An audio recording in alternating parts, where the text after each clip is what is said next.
Welcome back to Big Dan's Airguns review channel. Now, our last review we took a look at the very pretty little Webley Falcon from the 1960s, and we said with our next review, if we could, we'd be looking at the Webley Vulcan, maybe the Exocet, Amiga, Tracker potentially. I'd love to review one of those.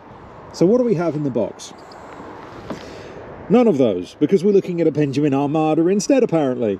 So, as always, we're going to run it through its paces, test it at range, chronograph test, features, handling, the works, you know how it goes on this channel, and see just what we think of this hideous monstrosity in this box. Should be fun.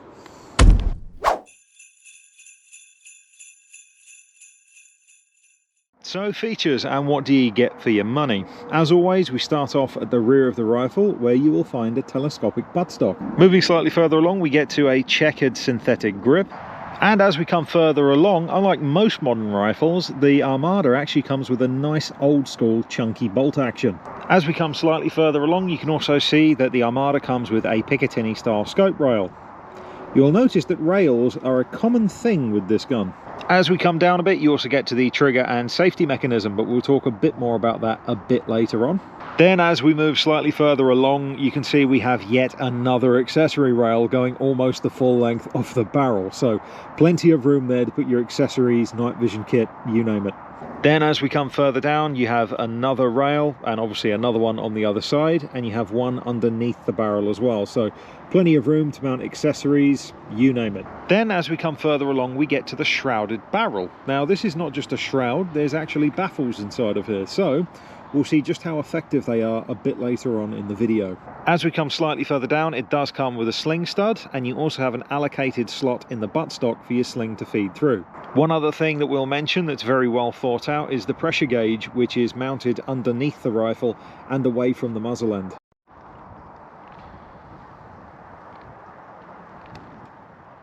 As we come further along, we get to the accessories. Everything you can see on the gun is what it comes with. So you get the center point side focus scope.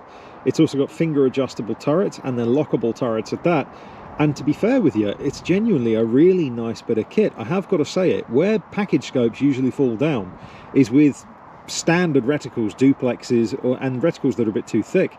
With this though, it's lovely and fine, and it's a proper stepped reticle that you could use for HFT, target shooting, or hunting.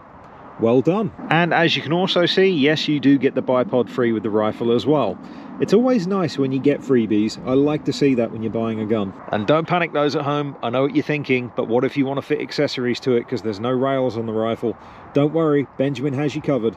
You've got some spare accessory rails to go with it. Another little neat feature is the fact that this rifle is actually officially licensed by Magpul to use their M-LOK rails and such like that. So any assault rifle parts or AR parts from the AR family in America and such like that will fit on this gun. They weren't kidding when they said this was going to be a massively modular rifle. So it's safe to say there's a lot of features on this gun, and despite the fact this isn't usually my cup of tea, I do have to give Benjamin credit. It is a very, very well thought out rifle, but that doesn't mean anything if it handles like an absolute pig in the shoulder. So let's chuck it in there and see what we think. But first, let's take a look at those magazines. Okay, so loading the mags, is it hard or easy? It's actually pretty easy. You can see here, all you do is spin the top rotor around, like we've done here, and using your thumb to hold the tension in place from the spring, simply put your first pellet in, nose first like so, and then spin the tray around and load the rest of the pellets. Simple as. So, with that out of the way, let's put the rifle in the shoulder and see what we think. Okay, so the Benjamin Armada, what do we think of it handling wise? Well, all I'm going to say is it handles more or less like you expect it would from a balance perspective. There's a lot of real estate on the front end, and don't get me wrong, we have got the bipod attached basically because, I'm not going to lie, I left it on there because it's how it's mainly going to be for most people that shoot it. Because number one, yeah, my inner child will say it looks quite cool, but number two, this was never really going to be a walked up type hunting gun. It's too heavy, it's too big, it's a very showy sort of gun. It's very nose heavy. You can see here, even though I'm still shouldering it, it basically, if I loosen up my grip on the rear end, you can see there it immediately, if I do that again, so just loosening up, see it slip out of my thumb then, the nose dripping down? Yeah, she's a heavy, front heavy beast. That being said, it's not as clumsy as you think it might be, you know, where some areas of the gun are concerned. For instance, Underneath this is basically more or less a Benjamin Marauder, which, correct me if I'm wrong, in my head, I like to see that as basically America's sweetheart rifle. It's the American S410 Air Arms, like how I see it over here. It's a really good gun, and I'd love to review one of those one day.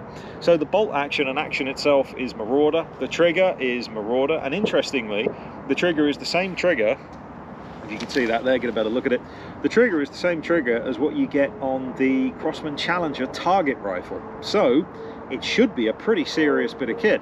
So with that out of the way, let's put the mag in and let's see what the important bits are like, shall we? So first thing you're going to notice is the bolt actually has no real commitment, shall we say, in the first stage of its travel. If you can see that there, it only really engages in the final stage there, like that. Now what that tells me is that is a very well thought out action.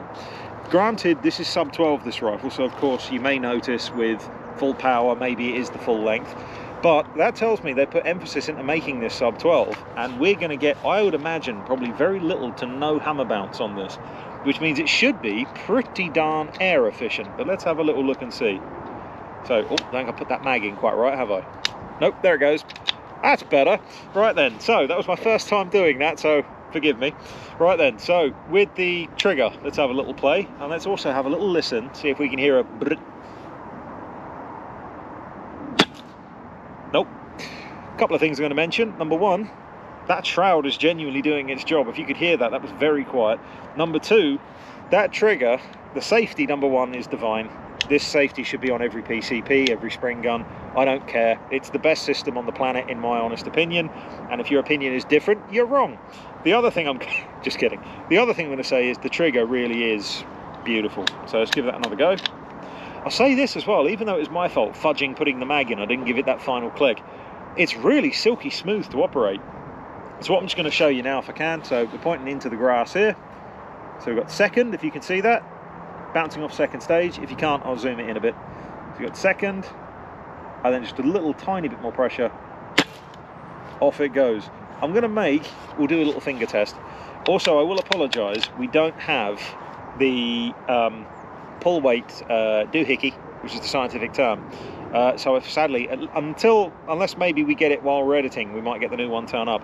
I can't give you the exact second stage pull weight number, I'm afraid.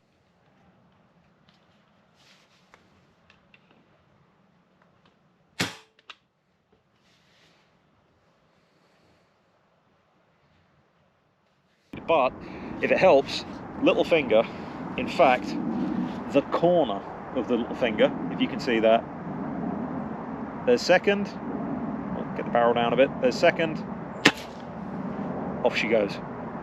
That trigger, I'm going to say it, the best trigger that I've tested on this channel is I would say the FX Gladiator trigger, if we're being completely honest with each other. Don't get me wrong, it was the only good thing about the FX Gladiator, if I'm being brutally honest. That was an atrocious rifle, in my opinion, but maybe I got a bad one, who knows, but it is what it is, and it did what it did, which sadly wasn't very much. That is every bit as good, and I think with a little bit of adjusting maybe, that could be even better. It's the same trigger, as I might have mentioned earlier, as what you get on the Crosman Challenger target rifle.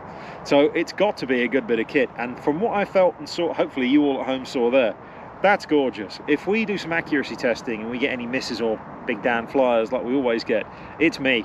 It's not that trigger at all. That is genuinely divine. Again, so with the bolt action, it's smooth as silk. The trigger is lovely. And again, a couple other bits that I like. Check safety's on. A couple other bits that I like. Again, adjustable comb. It's a silly thing. Yes, a lot of guns have it. Again, your Krauls can have it, but it's a nice little addition to have. Simply get it where you want it, give it a tap, lock it in place, and if you don't like that, you can simply buy an aftermarket one. It'll just slide straight on the back and off you go. Again, it's the same as what you get on your AR type stuff in America, so there's plenty of accessories to go on there and you can change it any way you want.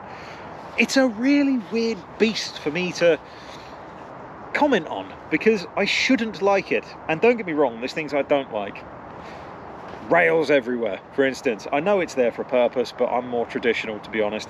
Again, I think I'm a Marauder man more than an Armada man, it must be said. But I'm not hating it as much as I expected I'd hate it. A lot of it actually makes sense. And even with the baffled shroud, it's so quiet. Hang on, let's give that another go. So, Not cocked? Nope. Let's give that another go. Just have a little listen. It's quiet, seriously quiet.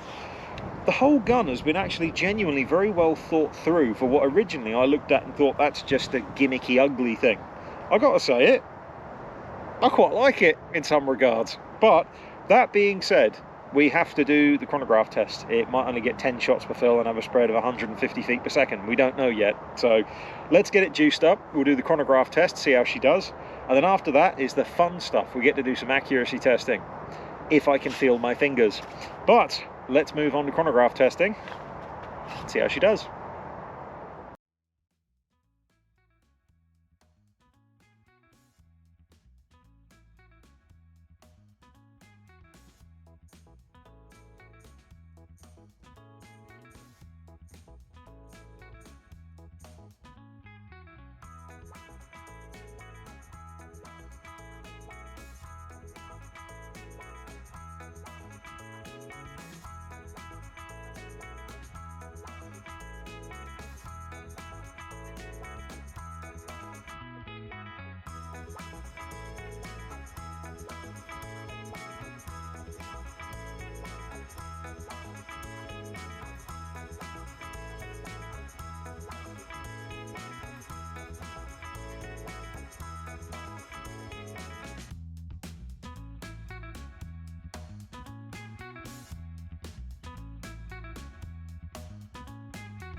Okay, so 25-yard accuracy testing time. The wind is not playing ball, unfortunately. The camera at the moment is making it look a lot calmer than what it actually is. I think somewhere here I've got some footage of my box of targets protesting somewhat, where you can see it blowing it around and such like that. Met Office is showing wind speeds around 27, 28 miles an hour in this part of Essex. Don't know how accurate that is. It is a little bit gusty around here, but yeah, it gives you a rough idea what we're doing. But hopefully at 25 yards, it shouldn't affect us too much. We'll see what happens. We've obviously used our rangefinder to detect the range. You can clearly see there's no trickery or anything going on. And we're going to be doing 5 shots with each tin of pellets to get an idea of the grouping, before we then push it on to 50 yards with the best pellets to see what it can really do there. Honestly, I'm not that optimistic with the 50-yard testing with these conditions, but we'll see how the rifle does. So, 25 yards. Let's see how we do.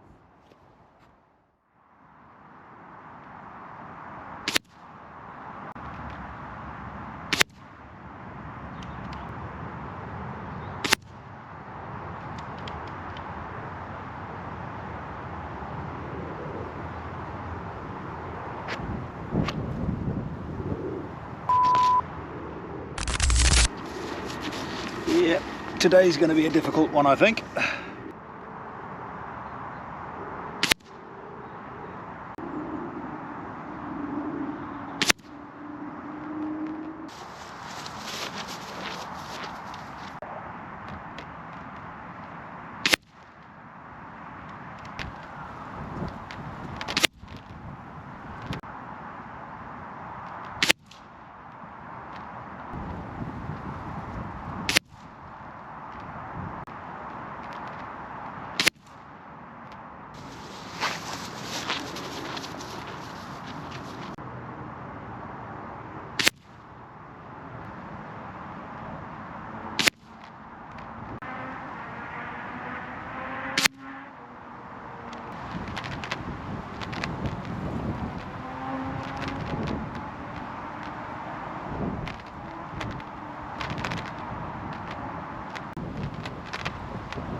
So then, now time for the 50 yards outdoors. You'll notice there's no target walk-up footage, and there's a very good reason for that.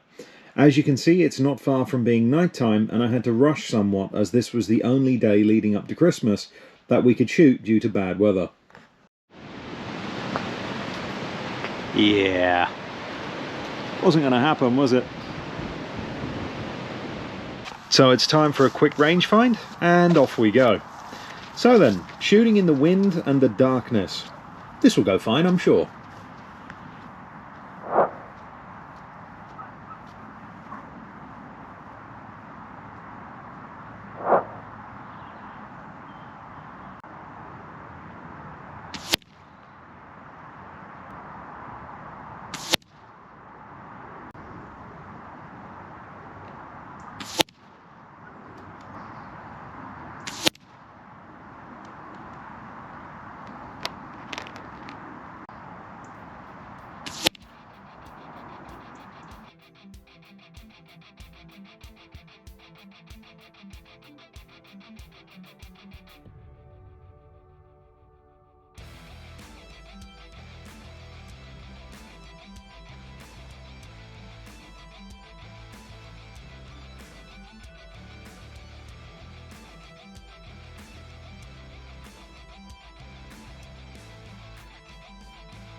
So with that out of the way, we move on to the final verdict, and because I'm having fun, I'm going to smack some 1.7 inch knockdowns stepped out at roughly 45 yards.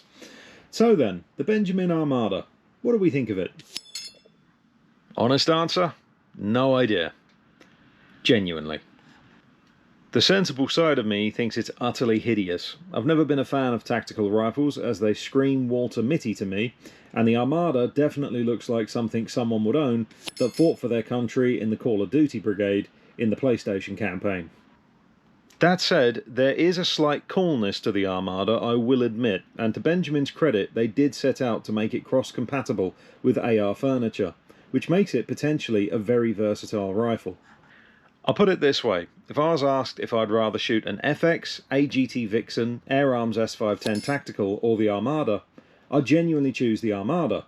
That's not me saying it's the better gun, but it's at least a bit different, and I will admit it's fun to shoot for a PCP, simply because of how bonkers it is. I also need to add that if you shoot any of the above rifles mentioned, you're in no position to judge the Armada on its looks, especially if you own the Vixen with that stupid mag holder. I mean, look at the thing. Ugh. When it comes to its build, the grip is plastic, as is the buttstock, but again, bear in mind, as are most of the ARs it's modelled on. But other than this, it's all metal. Barring the tiniest bit of wiggle in the buttstock, it's also a ridiculously solid feeling thing too.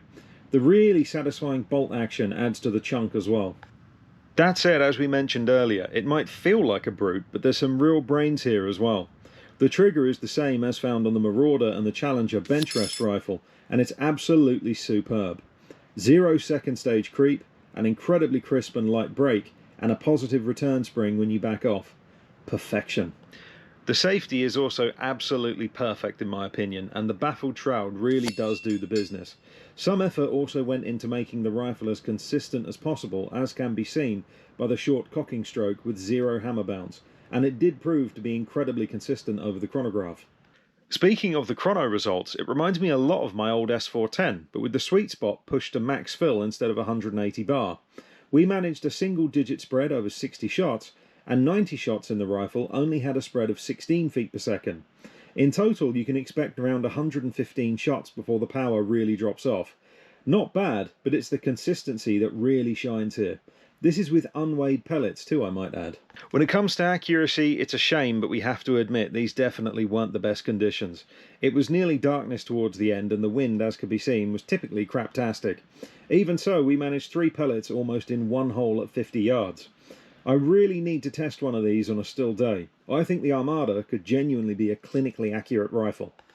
To show how accurate the gun is, here's 3 shots freestanding at 45 yards, messing around with that same 1.7 inch target.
Like I said, we really need to test one with better weather. So all in all, will the Armada suit everyone? Absolutely not. It's far too bulky to be used as a walked up type hunting rifle, and let's be honest, it looks like something James Bond would use. Well, if it even fit in the boot of an Aston Martin. That said, if you like tactical airgun gear, and fair play to you, or if you want a very well built and modular rifle that's built on an extremely highly regarded platform, then the Armada is a genuinely superb gun. It's accurate, has a superb trigger, and is stupidly consistent. Not to mention, you also get the bipod and a very nice scope to go with it too, I might add. Or, you could be an American. You honestly asking me right now why I got this here Benjamin Armada? I'll tell you why, boy. Because you ever seen those space aliens with the big claws that turn invisible and make clucking sounds before they rip your head out of your body and keep it as a trophy? That's why I got the Armada. Or better yet, you seen those other ones, the creepy little spider things that are like a nightmare combination between the spider and your creepy Uncle Hank. Exactly. I ain't having no space babies because I have got my Benjamin Armada, keeping this family safe right here. Oh yeah, boy. And with that out of the way, this will no doubt be my last video for 2024. You all deserve a medal for tolerating me for this long, to be honest.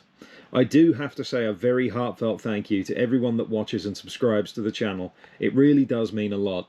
It's through the feedback from the comments that our channel here has grown the way it has, and I can say without doubt the shooting community is the greatest community on the planet. I wish you all the merriest of Christmases and a truly wonderful new year. I'll see you all in 2025.